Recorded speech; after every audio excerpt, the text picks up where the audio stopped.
What's up everyone, this is First G,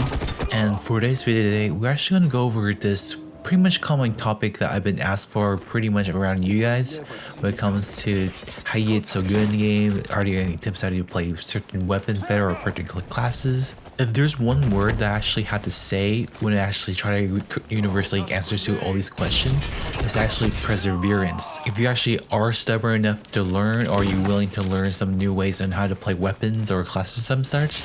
that's actually the way on how you actually get better as a player in pretty much almost any game you play as a whole. Because if you actually start playing a new game, of course you're gonna actually obviously be a little bit unfamiliar with the mechanics, or sometimes you might be a little confused on certain things, and you kind of ask for some help in terms of like, oh, how do you do this or some sort. That's a pretty much a common thing that all of us have to go through whenever we actually play new games and that. And for Ballistic Overkill, that's pretty much the same thing for any other games out there, because if you actually dig into your experiences when you first played this game, you probably don't want to recall how bad you guys were before. And even I have to admit myself, when I first actually played the free-to-play version back in the Blizzard and Facebook days, I was pretty terrible at it, at the point that you actually see some common mistakes that I kind of told you not to do, but during the past days when I first played the game, I still do it because it's actually the first thing I actually do when I actually pick up the game for the very first time. And for one example that I have to give you is when you actually play Wraith with a sniper rifle, and when you first play the class, what's the first thing you're gonna do when you actually play a sniper class that has very low in health? You either stay next to the base, keep your sniper rifle, aim down your sight and try to see if anyone comes to you across the fire and then kill them with that. Or you find this one optimal position that you might think that no one would find you at. You stay there, turn invisible, and just do the same thing what you did when you actually are next to the base. I actually did that when I first played the game. No one's gonna freaking penalize you for you doing it if you still do it today, but I know, I did this a long time ago, and I still do it when back in the days until I feel I want to go a bit out of bounds out of my comfort zone and actually explore to other things. And that actually leads me to saying my second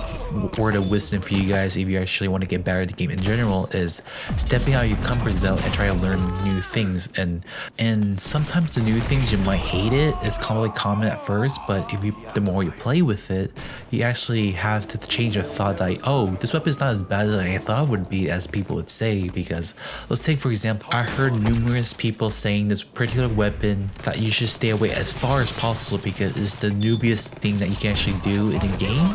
and it's pretty much like it's non-skillful,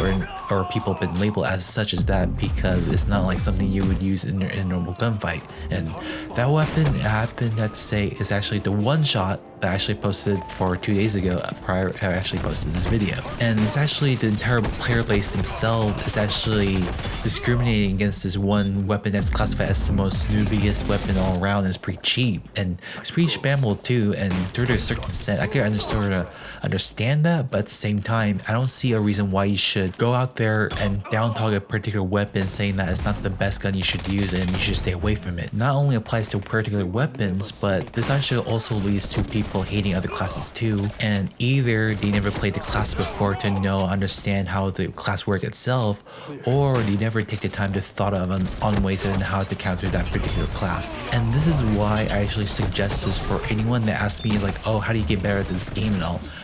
What I actually say is play every single class, use every single weapon in the game so that you actually expand your horizon in terms of like what weapons works for you or not, and educating yourself on things that sometimes it works, sometimes it doesn't work. And by doing this, you're actually living that bias that you have in mind before, and you're actually able to develop yourself as a better player as entirely, and able to understand how the game works, how certain classes work, and how your thought process works in terms of how you engage this particular class or how to use this weapon more effectively to the point that, oh, you're actually a master at it if you happen to do so. So moving on to the second point of this video of me giving you some word of advice in terms of you want to become a better player is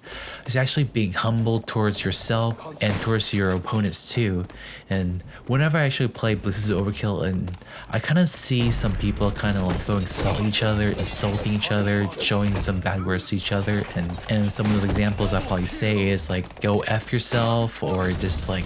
oh, you're playing in such a new class, or like, oh my god, this person's so freaking damn OP, why is he so good, or you're calling her a hacker. And for that hacker part, I just usually tend to like use that accusation very sparingly, because accusing someone being a hacker is probably most likely the person you're trying to accuse is actually happen to be a better aimer than you are, and you try to vent up that frustration that I have in your heart and telling that, oh, that person is a freaking hacker because he keeps outgunning me on every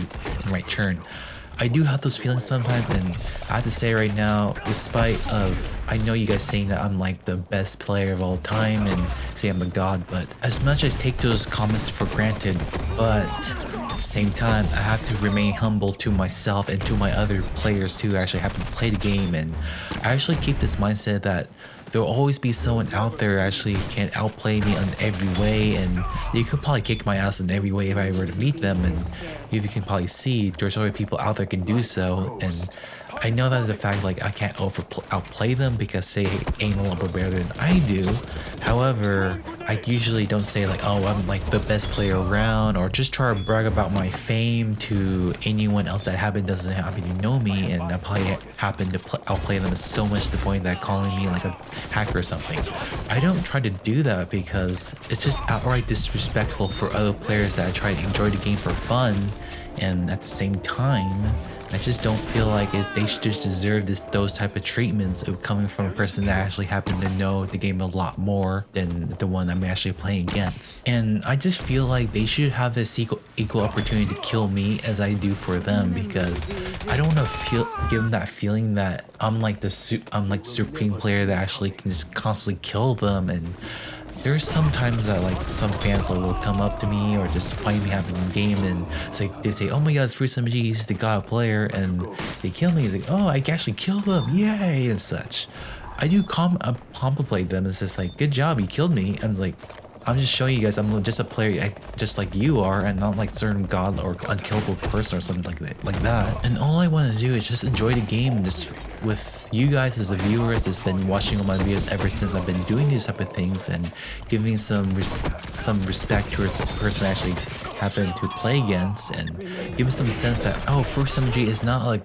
unkillable person as I thought he would when I seen this video.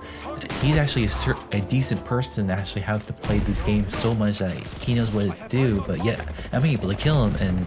yay, I can actually have fun playing with him and look forward to playing him more in the future if I were to see him again. That's the thing I like to give out for all my viewers out there, or those players who happen to run into me, so they don't actually have to feel so overwhelmed with like either certain days I might be super saiyan or something to the point I actually can aim all my shots, or there's some days that are actually doing so poorly to the point that I'm actually not landing on my shots. I'm dying way too much than I should be, and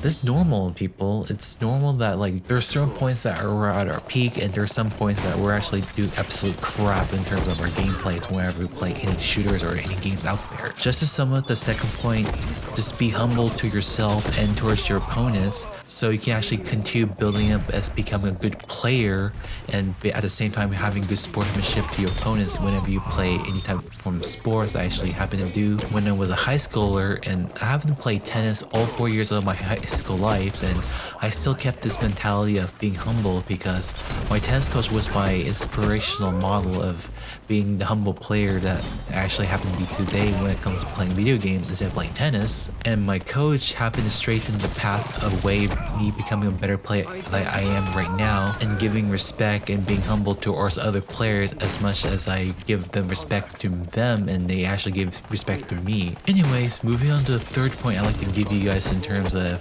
things I can suggest you and how you become a better player is learn from your mistakes whenever you die from someone, in terms of, oh, what do I do wrong here? Is it my aiming skills is kind of off, or is the person I'm going against knows the map more better than I do?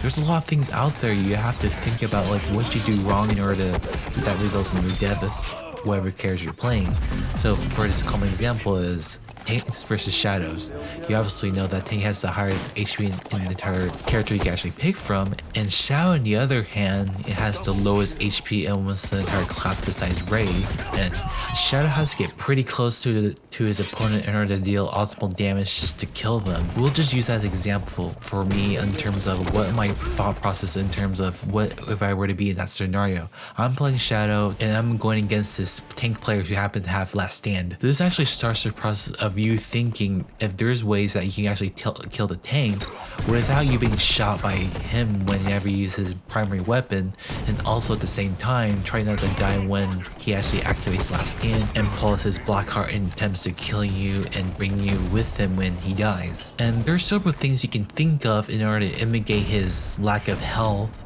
and at the same time a way that you can kill him without you dying. This is when you actually have to gather your knowledge in terms of understanding what Tank's weakness is, or things that Tank can't do that Xiao can do. And in this process, this is when they actually take Xiao's mobility as a big advantage over Tank and try to find some ways that you can actually outmaneuver the Tank. And the second process is what map are you playing? Are you playing Hakem Library? Are you playing in the Citadel? Are you playing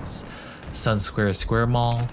You have to think about all these things that's going to be around your mind in order to be successful, and I won't go over the process I actually go through when it comes to this engagement, but my point is you have to start thinking about how do you engage in these situations, and you're actually going to put in the test if they work or not. If it works, it works. If it fails, think of another way that you think it worked and try it again. By doing this, you're actually being analytical and actually try to become a problem solver in when it comes to these different types of situations. And these skills you actually do right now in Ballistic Overkill, this actually carries on to real life, and it's going to be something that you're going to need in the working world, because you are going to be facing all these types of situations that it actually requires you to think about certain scenarios, certain situations, or certain places you're at, and you have to try to find a way to get out of that situation and try to get out of that situation without driving yourself insane. And yeah, those are the 3 main points I like to give you guys in terms of how to become a better player. And if you guys still insist that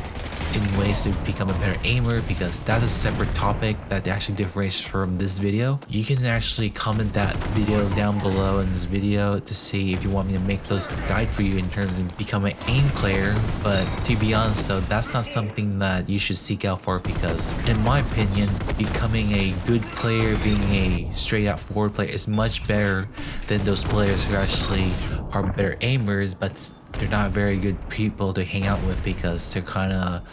I don't want to say it in a really bad way, but people that you don't want to hang around with is probably the better term I like to give those type of people as. So hopefully you enjoyed this video of me explaining on what ways to become a better player and all. And yeah, I like to see your reaction to these type of videos and see if it helps you or not. And I do look forward to hear your stories if this works for you or not. And this is going to be First MG, and I'll be sending out this video.